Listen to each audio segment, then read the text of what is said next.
Hello, everyone. This is Brendan Kenny.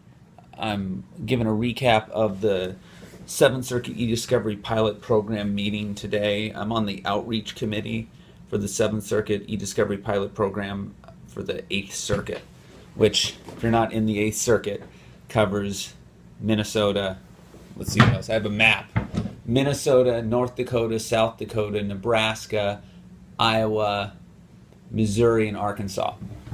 So not technically part of the Seventh Circuit eDiscovery pilot program. And just if you don't know, it's something that the Seventh Circuit set up to try to improve eDiscovery standards across the country, come up with some model orders. They've done a lot of stuff. So here's where things stand. By the way, the website for it is www.discoverypilot.com. And most of what I'm talking about, at least you can find some reference to the webinars.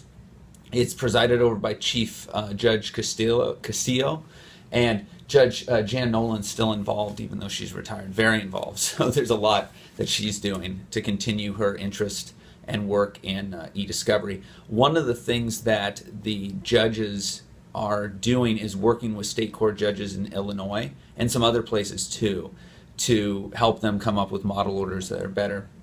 One thing that I found interesting is that they have an e-mediation program, which I knew about, but there's remarkably little interest in it, which is too bad because it's free and it's a way to resolve discovery disputes without having to get motion practice or get a special master involved. And so they are ready, willing, and able to go. There's a lot of big people involved with it. So if you're at all interested in it, I think they'd be happy to do it, and I don't think it even needs to be in the Seventh Circuit. So I don't know. I think they'd be happy just to have some cases under their belt. So even if you're someplace else or in state court, I think they'd be willing to help. So you might look into that.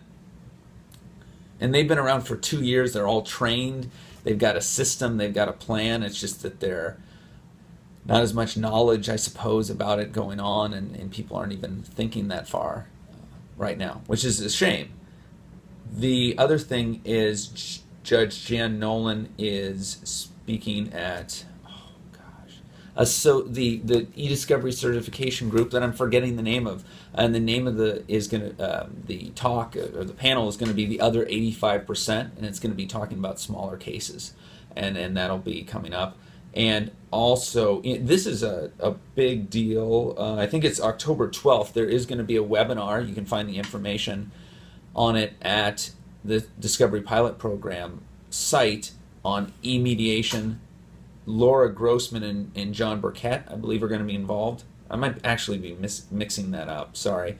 They're going to be involved in the October 14th CLE that the Seventh Circuit eDiscovery Pilot Program is doing on the federal rules changes for civil procedures. This is a big, big, big deal. It's free. I already signed up.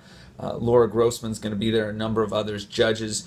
Apparently, the Judicial Conference is going to, and the Civil Rules Committee, in preparing to roll out the new changes, are going to be looking really carefully at the CLE. So check it out, and you'll be ahead of everyone else. There is going to be an ABA webinar on mediation and arbitration on February 3rd. I'm sorry, I couldn't pick up who was doing it or the information, but I bet if you went to the American Bar Association and looked it up, you could find it. So a very important thing, given how expensive arbitration can be and how much eDiscovery is involved in arbitration. One of the things the Seventh Circuit has been doing is helping to establish model discovery orders and other kind of orders across the country. And so they pointed to Colorado Federal District Court Judge Schaefer's model order, and also one from the District Court of Washington. And both of those orders, I think, make a distinction between, I guess you'd say, proportionality in large cases and small cases, the type of discovery that's involved. The technology subcommittee has said that they're going to do another webinar on analytics, and or they've done that, and they're also doing one on working webinar for a primer on privacy. And I think that's only going to be available, and I'm not sure, for people who are registered lawyers in the ECF system for the Seventh Circuit, different district courts. But I don't know that for sure. I'd have to look that up.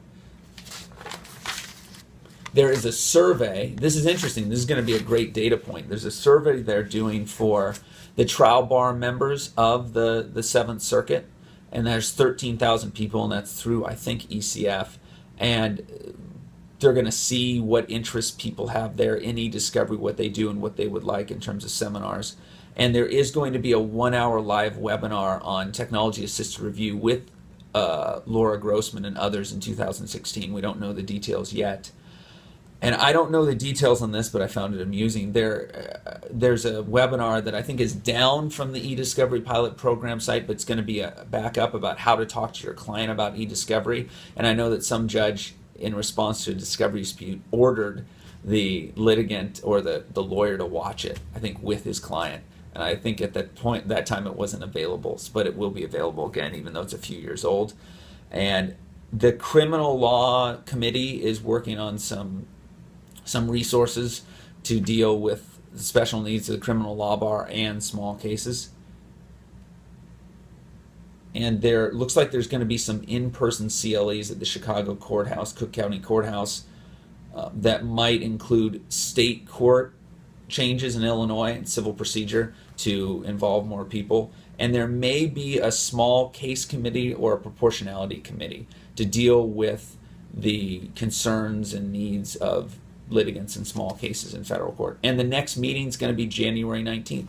I hope this was helpful. The information isn't necessarily public, and I thought I could share it with everyone. You can find me on Twitter at Kenny, Kenny, Brendan, Brendan. If you want to contact me for any reason, you can just email me at bkenny, BKENNY, at Blackwell, BLACKWELL, Burke, BURKE.com. Have a great day. Thanks.